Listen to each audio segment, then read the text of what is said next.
Hello everyone, welcome to our channel. Myself Srishti Agarwal. तो कैसे हैं आप सभी? होप सो आपकी पढ़ाई बहुत अच्छे से चल रही होगी, आगामी एग्जाम्स की प्रिपरेशन अच्छे से कर रहे होंगे हमारे चैनल के साथ।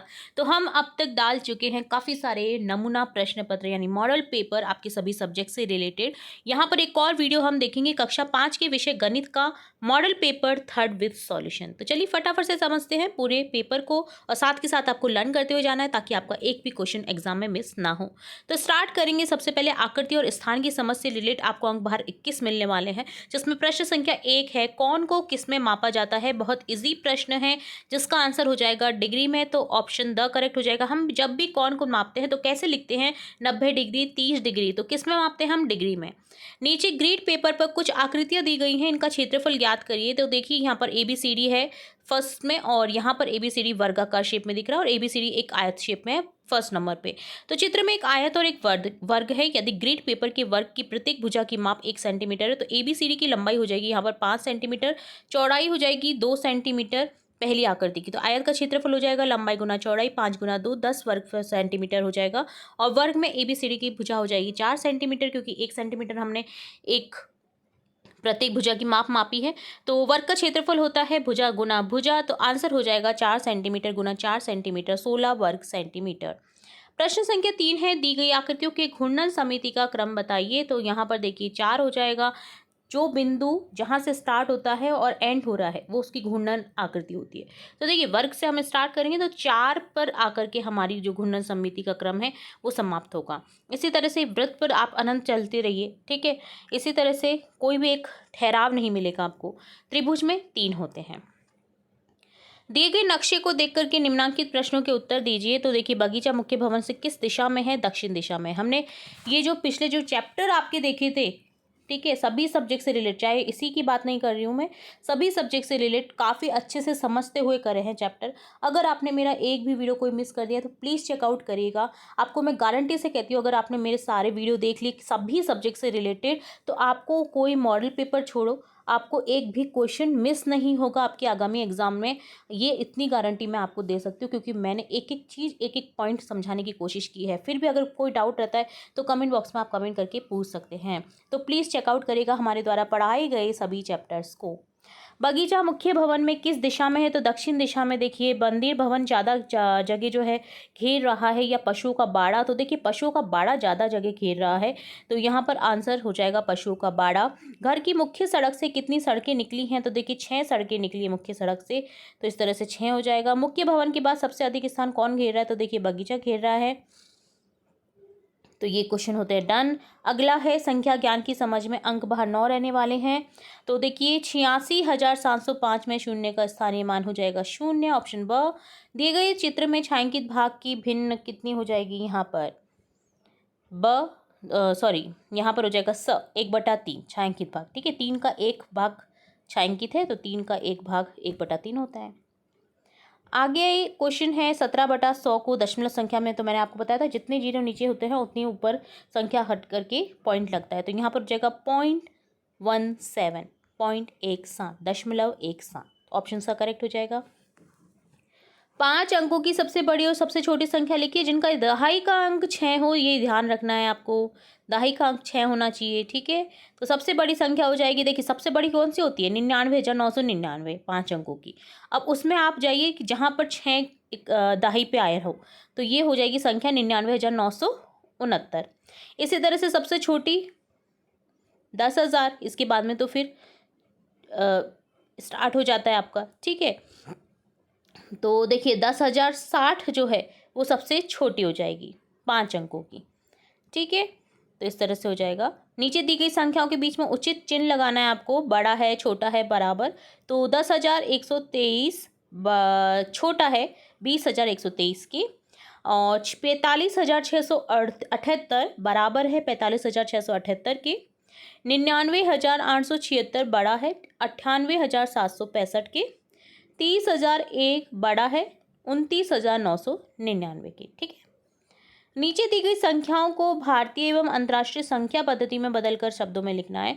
तो यहाँ पर ये 12,000 है, तो इस तरह से लिखेंगे, कॉमा लगाएंगे इकाई दहाई सैकड़ा के बाद में अल्पविराम, और इसे लिखेंगे 12,000। अंतर्राष्ट्रीय पद्धति में इसे लिखेंगे 12,000 ही। 44, 4,49,999 है ये। तो यहाँ पर 999 के बाद में अल्पविराम आएगा, 49 के बाद में अल्पविराम आएगा, तो 4,49,999 लिखेंगे। इसी तरह से यहाँ पर आपका ये हो जाएगा 449,999 आपका ये अंतर्राष्ट्रीय पद्धति में हो जाएगा। ठीक है, वहाँ पर 4 को अलग नहीं बोला जाता, वहाँ पर इकाई तिहाई सैकड़ा के बाद में ही अल्पविराम लगता है। तो यहाँ पर 449,000 हो जाएगा और फिर 999 हो जाएगा। तो ये अंतर्राष्ट्रीय पद्धति है, बिल्कुल कन्फ्यूजन नहीं होना है इसमें। संक्रिया की समझ में देखेंगे, 455 डिवाइड बाय एक्स बराबर 35 में एक्स का मान कितना होगा? तो 13 हो जाएगा। ठीक है, बराबर 35 कब आएगा? जब 13 से विभाजित करेंगे 455 को। दो संख्याओं का योगफल 9,874 है, जिसमें से एक संख्या 6,385 है। तो दूसरी संख्या ज्ञात करें। तो दो संख्याओं का योगफल हो जाएगा 9,874, एक संख्या बराबर 6,385, तो दूसरी संख्या हो जाएगी 3,490। एक न्यूनन पूर्वीन विधि से निम्न गुणन करें, 11 गुना 99। तो एक न्यूनन पूर्वीन विधि में देखिए नीचे की ओर बिंदु लगता है, आपको ये तो पता ही होगा। 11 का एक न्यूनन 10 होता है, तो 10 इस तरह से लिख देंगे 99। फिर 11 के एक न्यून में से 10 को घटाते हैं, तो यहाँ पर हो जाएगा इस तरह से संख्या 9 जो है, 9 को एक कम कर देंगे हम, तो यहाँ पर 1089 आंसर होगा। ठीक है,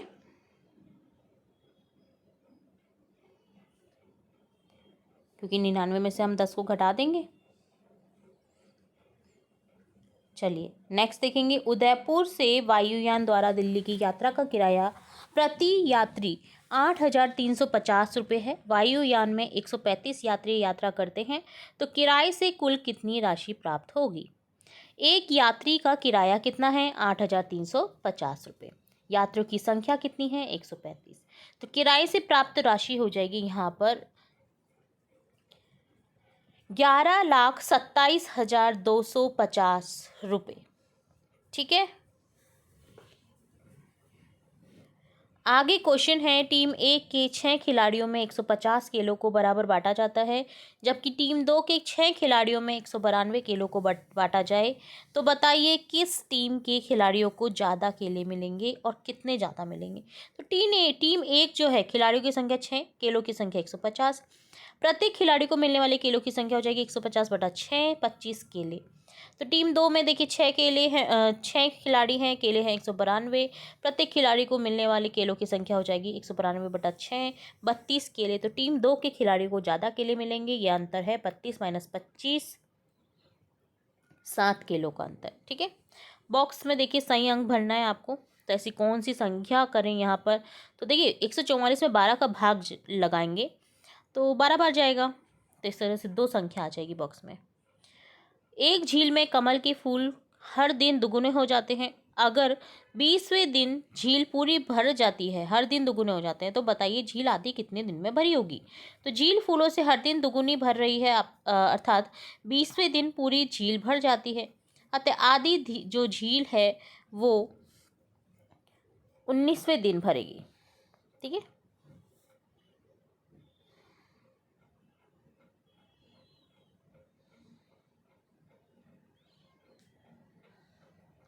तीन बर्तनों में क्रमशः 20 लीटर, 40 लीटर, 60 लीटर दूध भरा हुआ है। बड़े से बड़ा बड़ा नाप ज्ञात कीजिए और जो तीनों बर्तनों के दूध को पूरा नाप सके। तो 20 के गुणनखंड हो गए 1 2 4 5 10 20, 40 के हो गए 1 2 4 5 8 10 20 40, 60 के हो गए 1 2 3 4 5 6 10 12 15 20 30 और 60। 20 40 60 के समान गुणनखंड होंगे, तो यहाँ पर हो जाएगा 1 2 4 5 10 20। सबसे बड़ा समान गुणनखंड है यहाँ पर 20, अतः बड़े से बड़ा नाम 20 लीटर का माप जो है वो नाप जो है 20 लीटर का होगा, जो तीनों बर्तनों के दूध को पूरा नाप सकता है। अगला मापन की समझ में अंक भार आपके रहेंगे 17। क्वेश्चन 15 है, 15वां प्रश्न, नीचे लिखे भार को जानने के लिए कौन कौन से बाट काम में लिए जा सकते हैं? तो 5 किग्रा 500 ग्राम हो जाएगा, 2 किग्रा 2 किग्रा 2 1 किग्रा प्लस 500 ग्राम। रिक्त स्थानों की पूर्ति करनी है। समय मापन की सबसे छोटी इकाई यहाँ पर सेकंड होती है। अनेक सामग्री खरीदे जाने पर बिल में अंकित समस्त मूल्य का योग किया जाता है। घंटा इकाई को मिनट इकाई में बदलने के लिए 60 से गुना किया जाता है। ठीक है, 1 मिनट में 60 सेकेंड होते हैं, 1 घंटे में 60 मिनट होते हैं। ठीक है, 4 सेंटीमीटर को मिलीमीटर में बदलिए तो 1 सेंटीमीटर बराबर होता है 1 मिलीमीटर। तो यहाँ पर 4 सेंटीमीटर हो जाएगा 4 गुना 10 यानी 40 मिलीमीटर। यदि एक स्कूल बस 1 घंटे में 40 किलोमीटर की दूरी तय करती है तो बताइए स्कूल बस 5 घंटे 15 मिनट में कितनी दूरी तय करेगी। तो 1 घंटे में तय की गई दूरी 40 किलोमीटर है, तो 5 घंटे में तय की गई दूरी 40 गुना 5 200 किलोमीटर हो जाएगा। 15 मिनट में तय की गई दूरी हो जाएगा 40 गुना 15/60 40/4 10 किलोमीटर। 5 घंटे 15 मिनट में तय की गई दूरी हो जाएगा 200 + 10 210 किलोमीटर। स्कूल बस 110 किलोमीटर की दूरी तय करने में कितना समय लेगी। तो स्कूल बस जो है वो 40 किलोमीटर तय करने में लगा समय 1 घंटा 60 मिनट होगा, यानी 1 घंटा बराबर 60 मिनट। 1 किलोमीटर तय करने में लगा समय 60/40 मिनट यानी 3/2 मिनट। और 110 किलोमीटर तय करने में लगा तो 110 गुना 3/2 आंसर हो जाएगा 165। 165 को हम बोल सकते हैं 160। 60 मिनट का 1 घंटा तो 2 घंटे 45 मिनट। स्कूल बस 7 घंटे 45 मिनट में कितनी दूरी तय करेगी। तो देखिए 1 घंटे में तय की गई दूरी 40 किलोमीटर, 7 घंटे में 40 गुना 7 280 किलोमीटर। ठीक है, और 45 मिनट में तय की गई थी 30 किलोमीटर है, तो 7 घंटे 45 मिनट में तय की गई दूरी हो जाएगा 280 + 30 310 किलोमीटर। स्कूल बस 140 किलोमीटर की दूरी तय करने में कितना समय लेगी। तो 40 किलोमीटर तय करने में लगा समय 1 घंटा या 60 मिनट हो जाएगा। 1 किलोमीटर तय करने में लगा समय 60/40 यानी मिनट हो जाएगा 60/40। और 140 किलोमीटर तय करने में लगा समय हो जाएगा 60/40 गुना 140। तो यहाँ पर हो जाएगा 3 गुना 70 210 मिनट, यानी 210 को हम लिख सकते हैं 3 घंटे 30 मिनट। आंकड़ों का प्रबंधन और पैटर्न की समझ से रिलेटेड आपको अंक बार 8 रहने वाले हैं। तो 1 6 11 17 21 में गलत पद क्या हो जाएगा 17, क्योंकि देखिए 1 में 5 जोड़ने पर 6, 6 में 5 जोड़ने पर 11, 11 में 5 जोड़ने पर हमारे पास में आएगा 16। तो यहाँ पर कर दिया है 17, तो ये गलत है। ठीक है, अगला देखिए यहाँ पर पैटर्न बनेगा तो 81 आ जाएगा आंसर। 3 3 का 3 9 9 का 3 27 27 का 3 81। यातायात पुलिस द्वारा किसी स्थान पर यातायात नियमों का पालन नहीं करने पर बनाए गए चालानों की संख्या नीचे तालिका में दी गई है। ठीक है, टैली चिन्ह से दर्शाया गया है। तो 8 7 4 3 है। तो सबसे अधिक चालान किस दिन काटे गए हैं। देखिए सोमवार को काटे गए 8, और सबसे कम गुरुवार को 3 ही। मंगलवार को बुधवार की तुलना में कितने अधिक है। तो 7 - 3 7 - 4 3 चालान अधिक काटे गए हैं।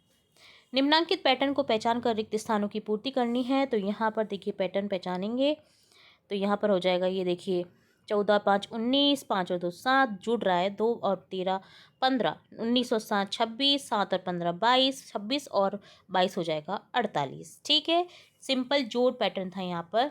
तो इस तरह से डन होता है आपका मॉडल पेपर मैथ्स का 3rd का सॉल्यूशन।